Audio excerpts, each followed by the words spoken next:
to Hotel Bar Sessions, the podcast where three philosophers sit down at the end of a long conference day to chop it up at the hotel bar, which, as we all know, is where the real philosophy happens. Welcome to another episode of Hotel Bar Sessions. I'm Rick Lee, and I'm joined by Lee Johnson and Jason Reed, and today we are talking about gatekeeping. But before we get to that, we'll take drink orders and find out what you're ranting and or raving about. Lee, what about you? What are you drinking? What are you ranting or raving about? I'm just going to have a whiskey sour today, and I am raving about the Broadway musical Kimberly Akimbo.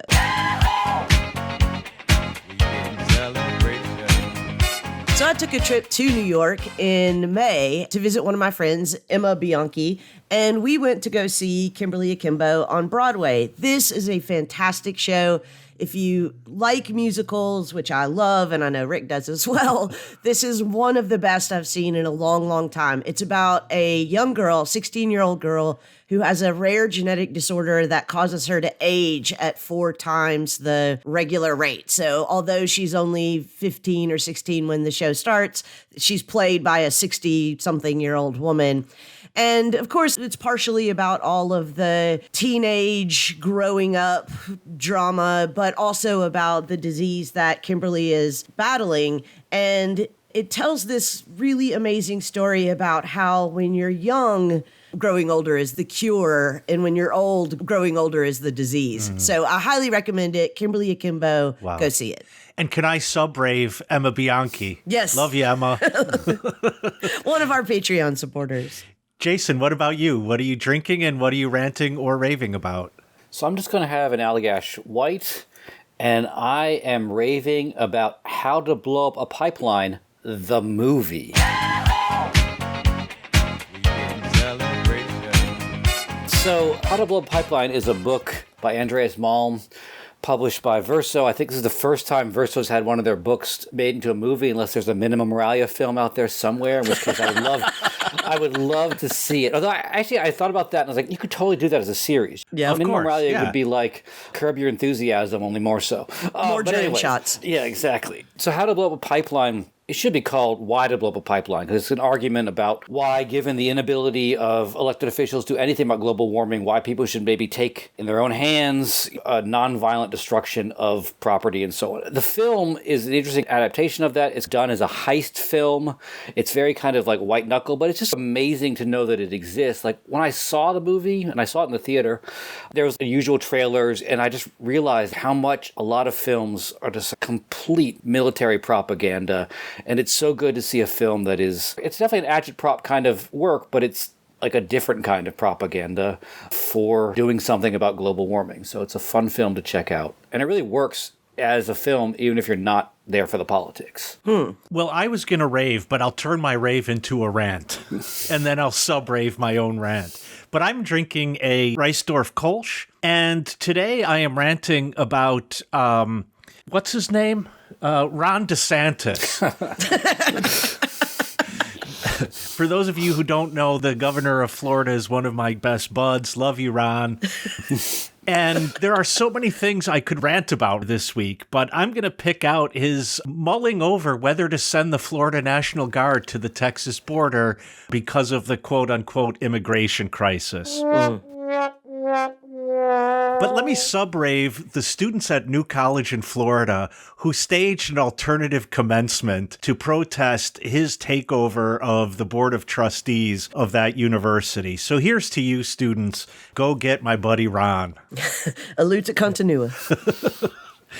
All right, Lee, so we're talking about gatekeeping. How are we going to approach this? Well, I want to start off by just pointing out, I don't think a lot of people know this, but gatekeeping is a term that actually originated in 1943 when Kurt Lewin coined it in his study, Forces Behind Food Habits and Methods of Change, to describe how Midwestern housewives effectively managed their family's food consumption during World War II. So housewives, who were the primary conduit for getting food from the marketplace to their families' mouths, recognized that not all family members' need for food had equal weight. And so in making household food decisions, those wives would typically shop for and prepare the food and gate what food resources came in and how they were distributed.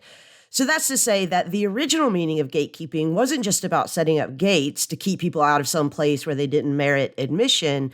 It was about how to distribute scarce resources within an already gated community where there just weren't enough resources for everyone. So it was about survival. But today, gatekeeping is not only not about keeping people alive, but we could argue that in many cases, it's about denying access to scarce resources, professional, interpersonal, political, economic, that people really do need to survive. So today I want to talk about who are the gatekeepers and how did they come to be so? By what right? On what authority? Those of us sitting outside trying to get in, we want to know.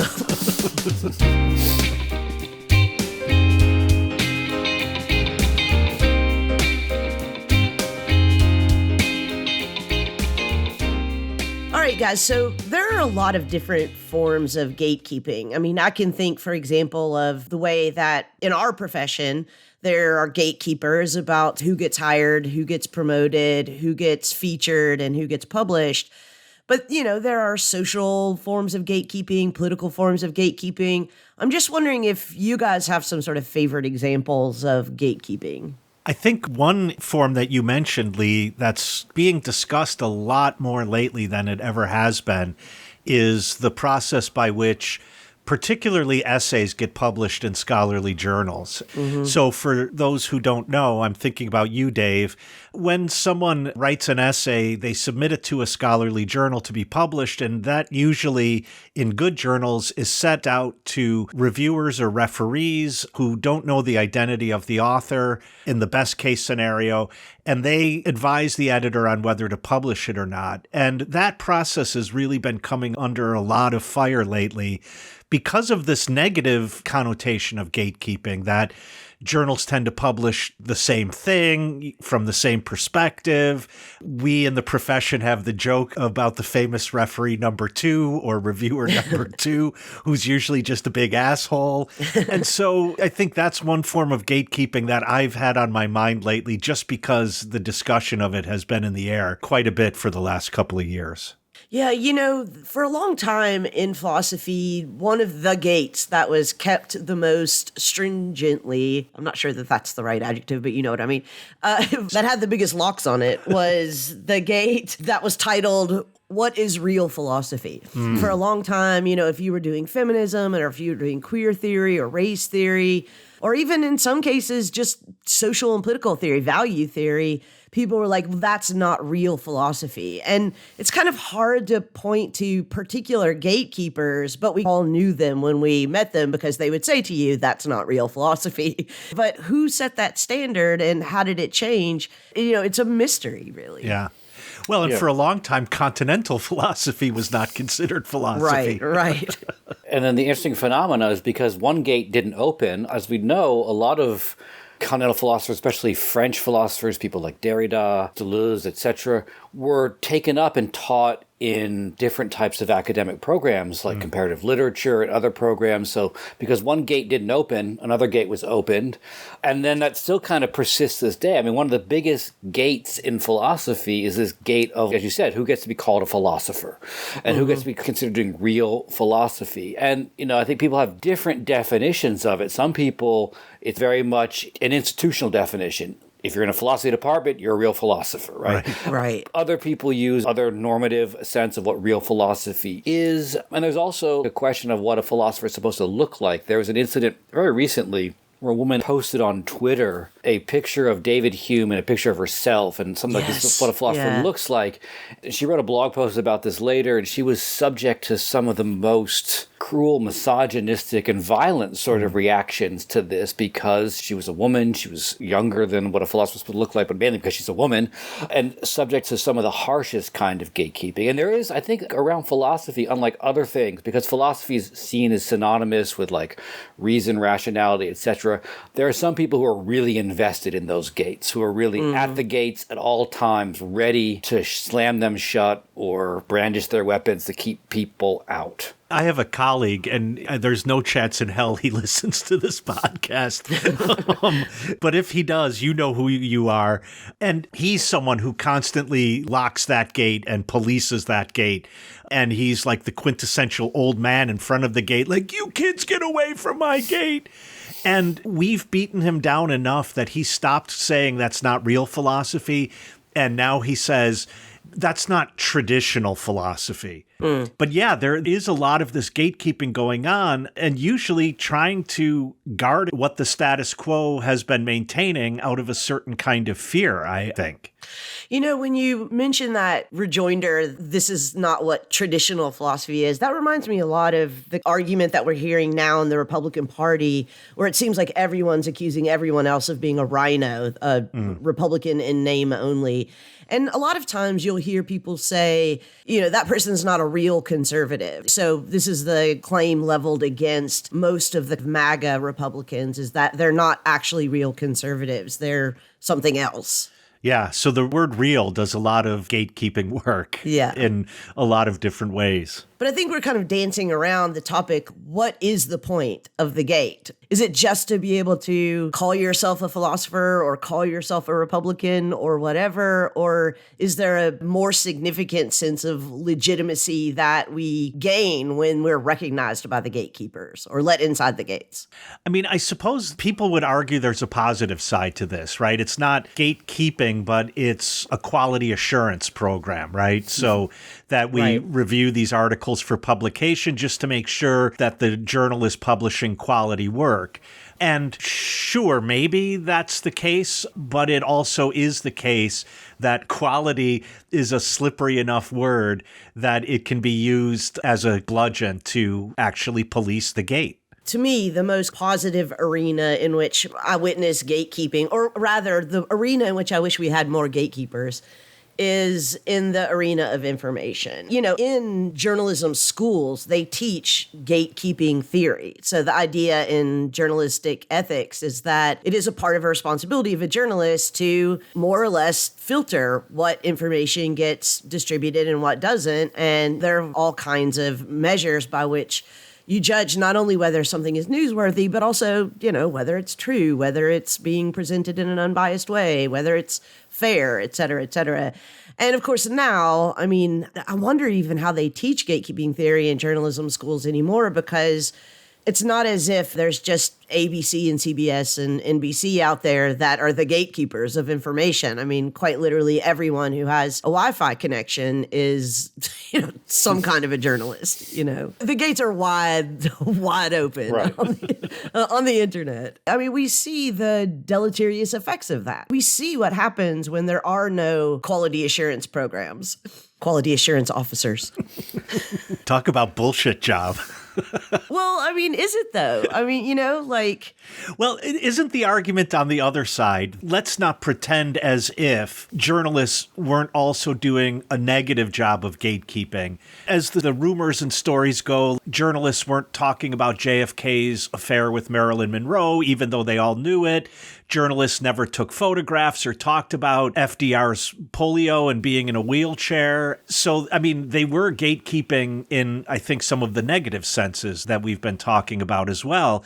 And so people look at the current age and they're like, it's not that we lack gatekeepers, it's the democratization of information. And that's good. So that argument goes. Mm-hmm. I mean, I think those are two different questions, choosing between better gatekeepers and worse gatekeepers, and choosing between gatekeepers and no gatekeepers. Yeah. And I guess my worry sometimes about the democratization of information is that no gatekeepers is more problematic. Right. We lived through a massive transformation of a kind of gate. If you look what happened in recent memory about the blue checks on Twitter. Right. Yeah. That was a Mm-hmm. gate. Supposedly meant you were verified, you were who you said you were. And there were a lot of celebrities, but also journalists, people in various fields of expertise would have access to a blue check because it was important if they were saying something. And there was a lot of hostility towards that, especially amongst people who wanted to circulate whatever conspiracy they wanted to circulate around COVID or everything else. And what Musk did is he turned the blue check into something you pay for. And now it's a very different gate, letting in a very different crowd. It's Musk fanboys. And as a lot of people pointed out, I mean, Twitter was sometimes the first draft. And they say like journalism is the first draft of history, but Twitter was the outline notes before you even write the first draft. Like I would follow local journalists because if I wanted to know what was happening right now, they'd probably be tweeting about it before the story even hit online. Yeah. And that ability to use Twitter as a source of information disappeared when blue checks turned into a pay-to-play kind of program, right? I feel like the Dr. Seuss story with the Sneetches illustrated in real life, you know, the whole thing that blue check used to be something you wanted. Now no one wants a blue check and no one wants to touch one with a 10-foot pole because they've been seen as someone who's willing to pay $8 to Musk for a formerly free service. You look like a dupe or a fanboy. Yeah. But it is an interesting example of what happens when a gate is changed. I mean, I'll just say it that I'm on the position that some kind of gatekeeping around everything is sort of necessary. I mean, but the real problem is that a lot of times people keep the gate for reasons other than what they're supposed to do. The philosophy example we talked about earlier is a classic one. People exclude women just because they're women, because they fit their standard of what a philosopher is. People exclude philosophy from places outside of Europe because it doesn't fit their image, or questions they don't think of as philosophical. I mean, obviously I'm against all of that, but you know, it is sometimes useful to know what is philosophy and what's not philosophy because there's way too much stuff out there to read sometimes, and want someone to be able to say, this is worth reading, this maybe not so much. So those kind of gates are necessary. Can I ask you all a side question? I tend to demur or even outright reject the label philosopher being applied to me, like, oh, Rick, you're a philosopher. And I prefer to say, you know, I'm a philosophy teacher or I'm a professor of philosophy. Do you all take on the label philosopher? I do. To a non-academic person, I wouldn't lead with, I'm a philosopher. Sit down on the bar stool. I'm Lee Johnson, and I'm a philosopher. Yeah, I mean, I probably would say I'm a professor. And then if they said, what do you teach? I would say I'm a philosopher, I think. But I don't know. Jason, what about you?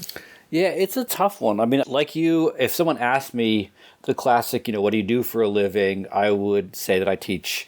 I usually say I teach at the university, and then people ask what, and then I say philosophy, and then they try to like move quietly away from me as quick as possible. But I think in some contexts, I do think it's useful to claim it, and especially sometimes when certain questions are being marginalized, I will sometimes say I'm a philosopher, or I'm doing philosophy. At least I'm more comfortable saying I'm doing philosophy than I am a philosopher. I mean, one reason I ask is because I recognize in myself it's a form of gatekeeping, right? So, I look at Kant or Simone de Beauvoir, and I'm like, they're great. And I'm just this guy who's cranking out these little books about the history of a bizarre medieval concept. I'm not a philosopher. I mean, I teach it, but I'm not like them.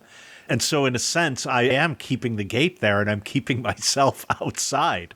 But in a conversation, and especially in a disagreement, saying that you're a philosopher, or even just saying that you're a professor of philosophy, throws around a lot of weight, right? I mean, it's a not so subtle way of telling the other person that they're not being serious, or they're not being rational, or they're not making sense, or et cetera, right? So, yeah. I mean, just look at when we did that Afterthoughts episode with Dave, and I was in contact with another patron, because patrons, if you're listening to this, I sent out a call for any patron to participate in an Afterthoughts episode with us.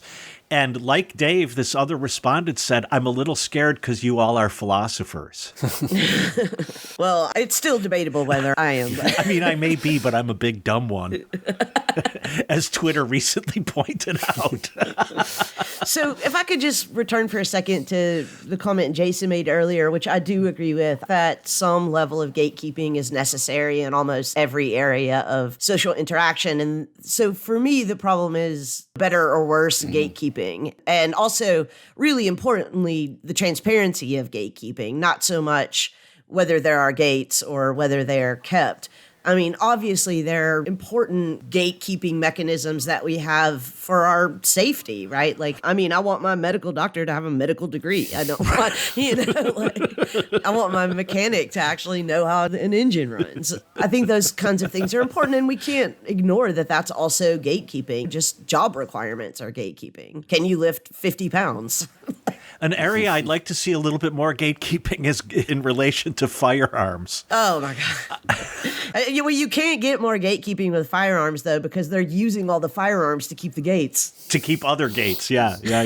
But you raise an interesting point about the transparency of it. Immediately what came to my mind was FICO credit scores. Right. And who the hell knows what is inside that black box? Mm-hmm. Like, it's so opaque that it's hard to penetrate. And yet, these days, your credit is checked not just to see whether you can get a loan or a credit card or whatever, but now also for insurance or a job. They're checking your credit score, and that is completely non-transparent and, frankly, extremely frustrating. And I have a fairly good credit score.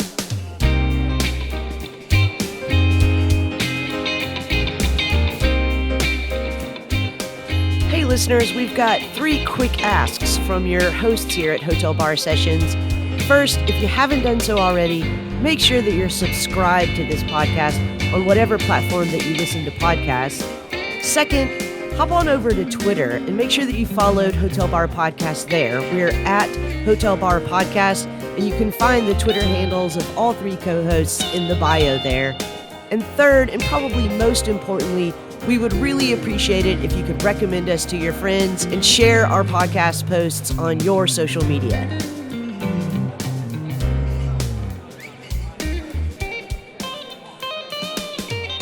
So I want to pick up on that last point that Rick was mentioning about credit scores, because I think that we all realize now that many of the gatekeepers are actually algorithms. Algorithms are gatekeeping what journalists used to gatekeep. Algorithms are gatekeeping what bankers used to gatekeep and insurance companies used to gatekeep. Algorithms are even gatekeeping what judges used to gatekeep.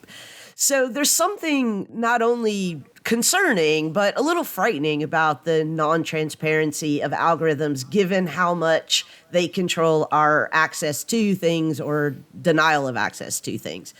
But before we get into that, and to help us talk about the kind of Kafka-esque nature of gatekeeping, I just wanted to remind everyone of Kafka's short story, Before the Law. You guys have read this, right? Yeah. So we're doing real Kafka-esque right Real now. Kafka-esque straight from Kafka. So gatekeeping around Kafka-esque, because that's a place where needs to be some gatekeeping, because people use that term for way too many things. No, this is from the man himself. So the opening lines of this short story about Kafka are, quote, "Before the law sits a gatekeeper. To this gatekeeper comes a man from the country who asks to gain entry into the law, but the gatekeeper says that he cannot grant him entry at the moment.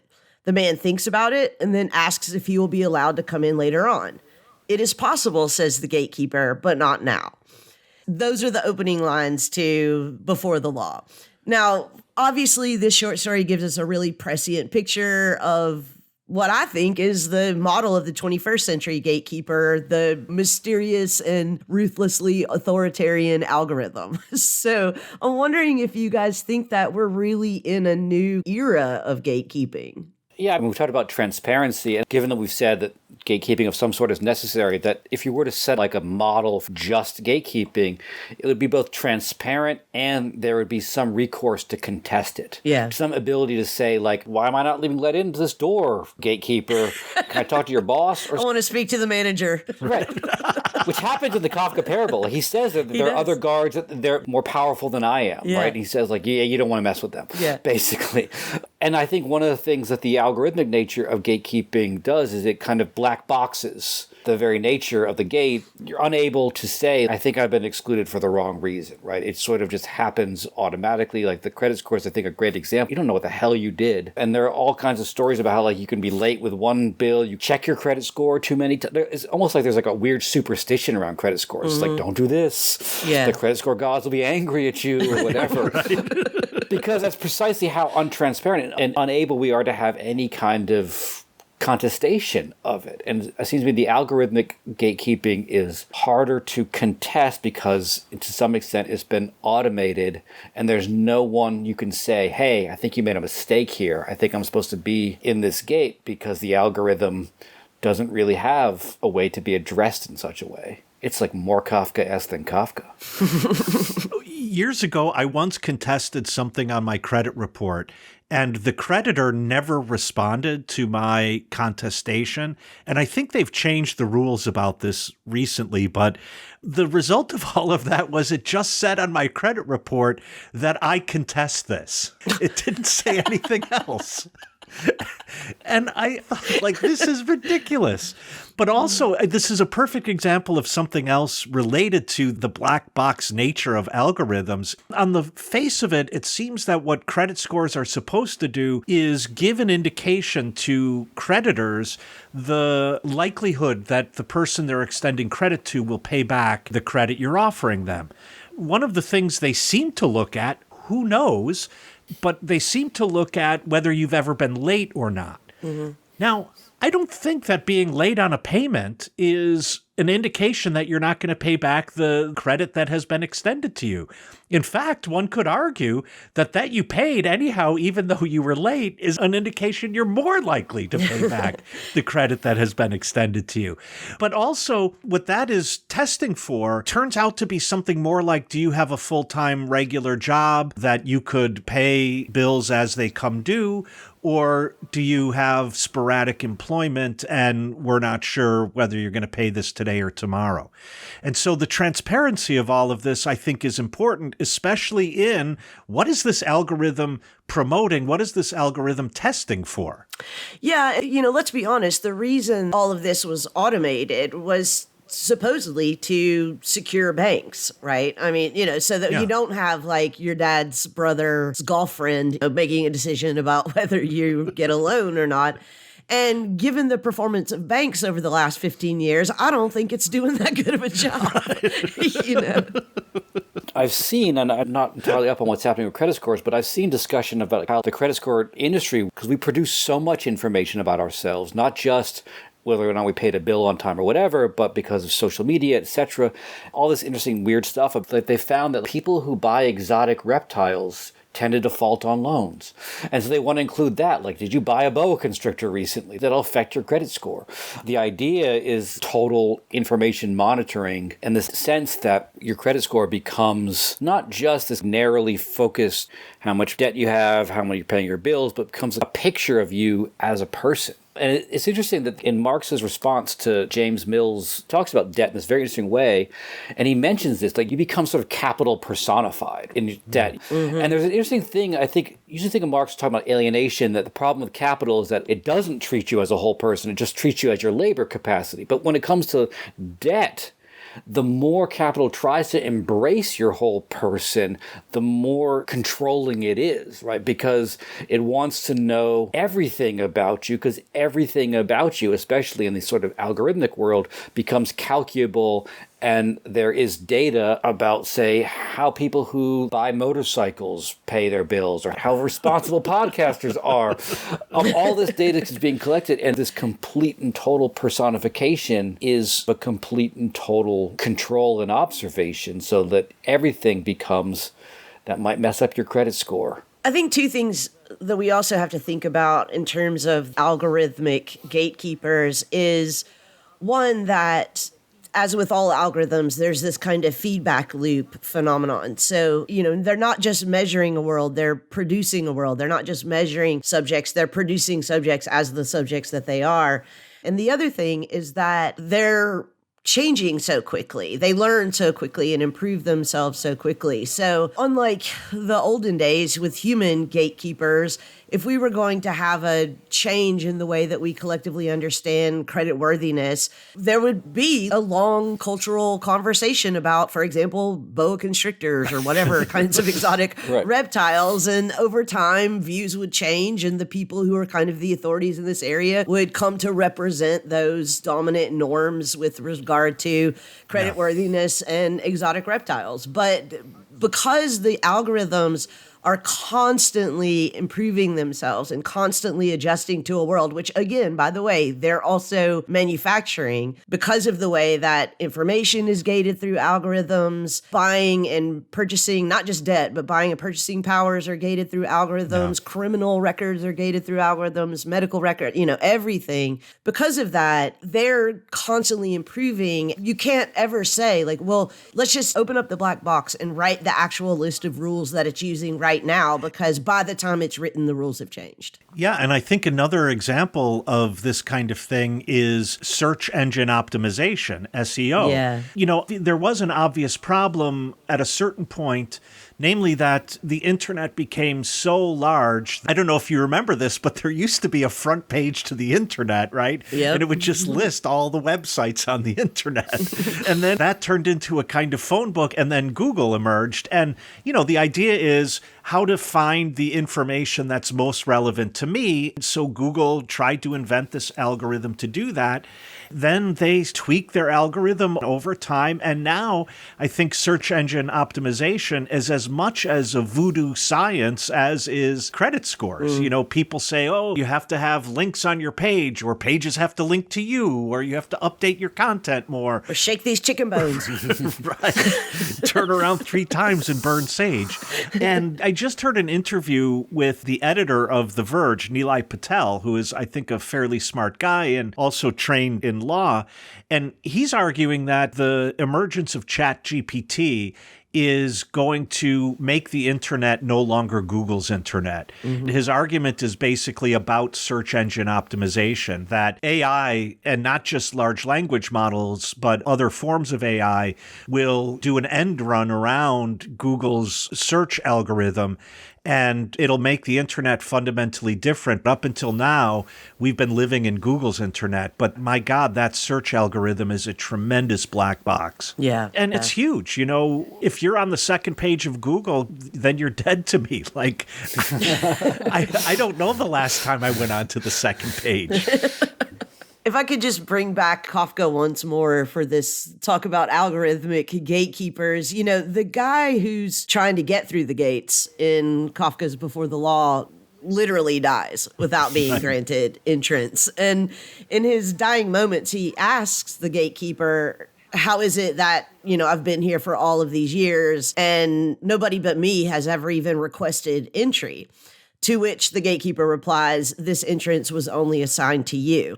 And I think that also reflects a lot of the algorithmic gatekeeper's logic, right? It's not as if there are general rules for keeping the gate. It is just about always having a gate in front of you in particular, trying to manage, change your behaviors so that you move through particular gates that maybe nobody else is even trying to get in. And I think the element of that story that makes it most Kafka-esque of Kafka stories is that the gatekeeping itself is an application of the law. Right. And so the reason for the denial is never clear. And yet the law is seemingly behind the guard. Mm-hmm. The guy waiting to get in, it never dawns on him, wait, maybe that guard is the law, and maybe gatekeeping just is the law. And so the idea that somewhere back there's a reason for this, or, someone knows what the hell's going on.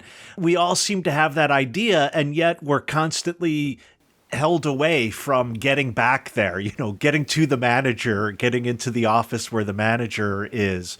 And that's one of the frustrating parts of the Kafka story. Yeah, and going back to what I mentioned at the top, it's becoming more and more a life or death thing. It's not just about getting information or improving your credit score. It is about surviving. It's not as if the gatekeeper said, yeah, come on through the gate and you'll finally get to see the law. It's more like the Midwestern Housewives who are like, some of you get to eat and some of you don't. There's only so much food. Yeah. Or some of you get to eat chicken water and the rest of you get to eat ketchup water. First of all, I was today years old when I found out that the word gatekeeper comes from this context. And second of all, I just love the idea of this sort of quintessential Midwestern housewife. Yeah, and I mean, I kind of especially love the idea of her, sitting down by the hearth and like calculating the caloric intake of each of her children. It seems like the outline of a Monty Python sketch. Hey, we couldn't hear you while you were shouting into your headphones. So if you have feedback or suggestions for future topics, or if you just want to pick a fight with one of our co-hosts, or in fact all of us, just visit us at www.hotelbarpodcast.com and click on the interactive page. If you want to belly up to the bar with us, at least virtually, you can always email an audio clip to hotelbarpodcast@gmail.com. If it's interesting, we're going to steal it from you. If it's not, we'll send you our Venmo handles and you can virtually buy us a drink.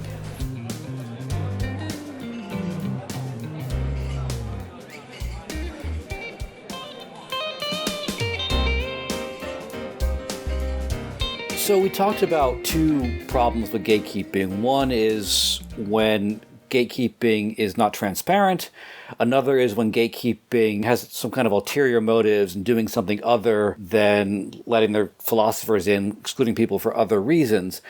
And I think a third problem with gatekeeping that I like to talk about that does have a very Kafka element to it, and I think this is what a lot of Kafka's novels are about, is the way in which the gatekeeper can be more interested in gatekeeping than what the gate is supposed to let people in to do, right? Because I feel like there's a certain way in which, like when Rick mentioned earlier about journalists who kept secrets about JFK and so on, I think that often when people talk about that, they talk about how for a lot of journalists, access becomes more important than doing journalism, right? They want to be the person who powerful people will talk to. In order to be the person who powerful people will talk to, you got to not talk about certain things, right? And that access becomes very much its own gate to a certain kind of complicity with the powerful, right? That you want to not upset the powerful. So that in some sense, being a part of this club becomes more important than doing the job of journalism. And I do think this is an important other element of what can go really wrong with gatekeeping is when people are more interested in the act of excluding and being included than what supposedly, because all these gates are supposed to be into something, right? You gate into journalism is to do journalism, gate into philosophy is to do philosophy, but some people are way more interested in being in than they are about what the supposed in is supposed to do. I really like the way that you're describing that, Jason, and think we can see this in this just ridiculous obsession with, for example, trans people in sports or bathrooms or CRT. Like, I don't actually think that the people who are guarding these gates as viciously as they are care so much about trans people in sports or who uses what bathroom or, you know, which legal theory is being taught in third grade. I think what they care about is being the guardians of, you know, whatever, acceptable culture. Yeah. Yeah, there's a bill going through the Illinois legislature that is not going to require, let's be clear on that, it's going to allow for the first time businesses to have bathrooms not just labeled non-gender specific, but to have all their bathrooms be without regard to gender and multiple use, right? So more than one person could be in there and there's no marker, this is the men's room, this is the women's room.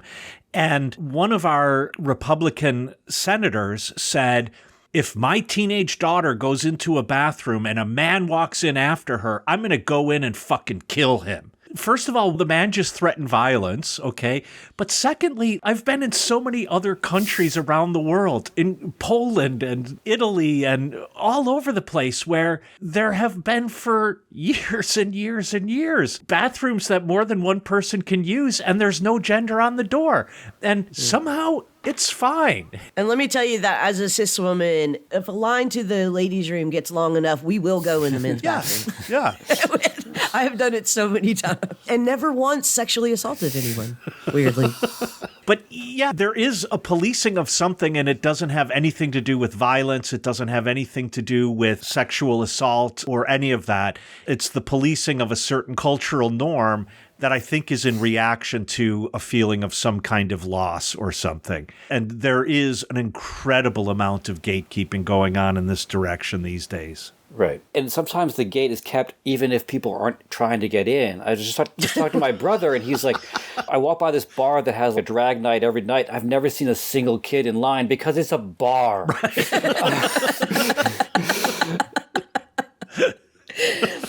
I kind of want to ask you guys kind of the opposite of Jason's question. So Jason is describing, you know, people who are so interested in gatekeeping that they don't actually really care what the gate is or what's in front or behind it. And I want to ask you guys, because I find myself in this situation sometimes where I'm maybe so involved in whatever it is, like whatever the community that's being gated is, that I inadvertently find myself gatekeeping when I don't mean to. I mean, do you guys do that? Like, how so? Like an example? Yeah. So, just to pick a largely non-controversial example, like when people from Baltimore say they're from the South. Oh, yeah. Oh, yeah. Well, I'm the same way when people from the suburbs say they're from Chicago. Right, yeah. I mean, Yeah. how do we keep how do we keep ourselves from inadvertently gatekeeping? I mean, I guess it doesn't matter about something like that, but if I'm doing that, I've got to be doing other things similar. Yeah. I'll admit that although I don't know that I've said it in this way, it has crossed my mind before when I've been at a conference or hearing a paper or something. This is not real philosophy. Yeah, I admit that has also crossed my mind. And almost every year when we get a new cohort of graduate students, I'm out at some event, reception or whatever, and we get to talking and the talk turns pizza. And then there's a huge discussion about whether deep dish pizza is pizza. And someone gets really upset about this. And they're like, it's a casserole and it's an abomination and, blah, blah, blah, blah, blah. And by the way, in Chicago, we don't eat that much deep dish pizza ourselves. It's mostly for the rest of you. But a part of me is like, who cares about it? This is one gate I'm not going to keep. Like, let a million pizzas bloom. Detroit pizza, deep dish pizza, Sicilian pizza, whatever. Let it bloom. Eat it in the bathroom if you want. The non-pizza specific bathroom. I think we all constantly think something is not a real X, whatever X might be, whether it be pizza or philosophy. I don't really have any problem with us doing that all the time. I think it's probably helpful to make that a self-reflective moment and think, what are your standards for something being an X and why do you care? Mm-hmm. And I think those are two questions that need to be asked about all gatekeeping. And I do think that for me, gatekeeping is just like there's so much stuff. You gotta have some filter for it. And at some point, something becomes not pizza. I don't know what point it becomes not pizza, but at some point it does become not pizza, or else everything is pizza. And that's...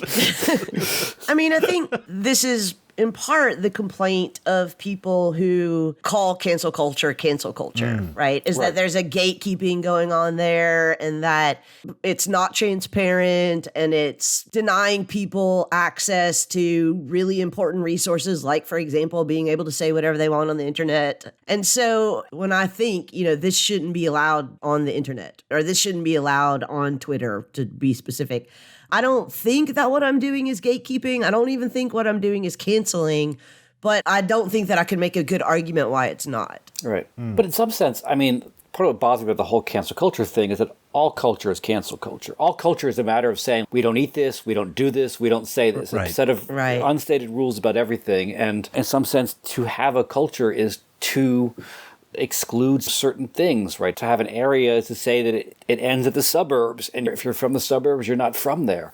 Yeah. Part of the whole cancel culture thing is people are just unhappy with who's saying who should be included and not included. Mm-hmm. That's a really interesting point, that of course all culture is cancel culture because culture is to say we're not doing this accidentally and we're not animals. In order not to be animals and in order not to do this accidentally, then we have to make certain choices. And one of my colleagues often points out that there are cultural norms, like when you're setting a table, the fork goes on one side of the plate and whatever. But it's not like if you put the fork on the wrong side of the plate, you get sentenced to prison. And this is what bothers me about the notion of cancel culture, is that I don't think that I'm saying to you that you shouldn't say that. You can't. No, I'm saying you shouldn't say that. I'm not saying you can't say that. What I am saying is I'm not going to listen. And what I'm saying most of all is I'm not paying $50 for a ticket to come and hear you say it. Right. And that's a cultural choice on my part. But now I'm starting to reflect on all the ways in which I've sort of, unbeknownst to me, been a gatekeeper. And the Chicago example is a big one. I bristle at the fact that people say that I'm not from the Midwest because I'm from Chicago. that's a gate that I want to get into that law. Like I'm standing before the law and I want to get in. There's only so much food. You've got to bring your caloric intake with you. Yeah, those Midwestern housewives are policing the borders of... There is a very stern woman at the front of that gate. Yeah, I'm now a little befuddled at how much I am, even if only quietly, I am a gatekeeper all the time. Yeah, I mean, when we were thinking about choosing this as a topic, one of my struggles was that I feel like I have a lot of complaints about gatekeeping, but only the gates that I'm not let into. Right. And the ones that I am let into or that I am myself gatekeeping, I just don't recognize as gatekeeping. Mm-hmm. So I do think that there's been this kind of pejorative tone given to gatekeeping as a concept that prevents us sometimes from seeing the ways in which we're all gatekeepers. And I agree with the way Jason said it. Like, there's always gates. Every culture is a cancel culture. There's always a them. There's always an outside. And that means that I'm either keeping a gate, I'm inside a gate, or I'm outside a gate. And I can't only complain about it when I'm outside the gate. Right. And I've experienced often being angry at the gate when I hear from some people, Jason, you might hear this from time to time, that either Marx is not a philosopher or he's not a real philosopher. Mm-hmm. He may have been one early, but then he made this decision to stop being a philosopher. And that's a gate that I want to break down and, smash that gate. And then it happens almost every time I'm at a conference that is about Marx or is attended by Marxists, that I am said to be not a Marxist or the wrong kind of Marxist, most of all. Mm. And there's a lot of gatekeeping going on in relation to Marx. It's breathtaking sometimes, the number of gates that are within there. But at the same time, I think Marx is an interesting example because, and here's my neo-Marxist bias coming out, because when you go to a Marxist conference, you don't just hear philosophers, you hear sociologists and so on. I mean, I remember once when I was in grad school, I had this Marx reading group, and a friend of mine was in it, because we had people from different disciplines, etc. And he said to me at one point, he said, are we talking about capital the book, or are we talking about capital the actual social relation? Because I think what you're saying is right about capital the book, it's probably wrong about capital the social relation. Because to some extent, Marx's own ability to step outside of philosophy was he recognized that reality doesn't have a gate.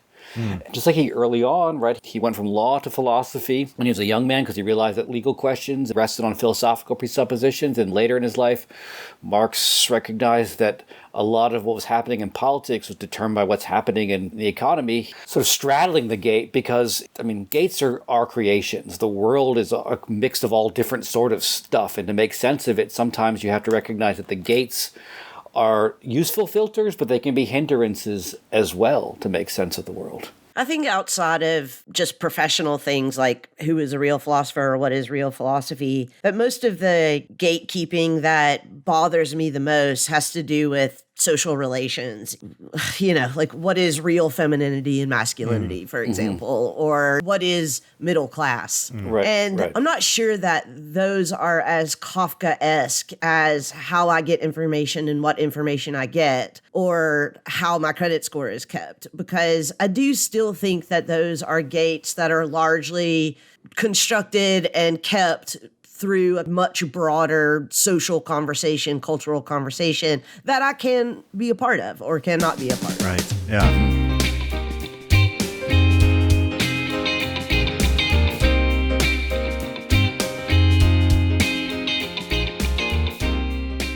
Just so we're clear, one thing we are not gatekeepers about is who can be a patron and who can't be a patron. Y'all are welcome. That door is wide open. That door is wide. There's not even a door. Come on in. There's not even a door. Just walk right in. There's not one single Midwestern housewife. Well, me maybe, but I'm not considered Midwestern. And yeah, we appreciate all of our Patreon patrons. And as I mentioned earlier in the episode, we reached out to you all to see if you're interested in participating in an Afterthoughts episode. So if you are, hit us up on our email, which can be found on our website, hotelbarpodcast.com. And our Patreon page can be found at patreon.com/hotelbar. hotel bar sessions. So it looks like our bartender's keeping the gate of last call, which is a kind of gatekeeping that I am opposed to. But when you were a bartender, you were not. When I was a bartender, that was a totally different story. All right, y'all, I'll get us a ride unless that gate is being kept as well. All right, guys, catch you next time. Bye.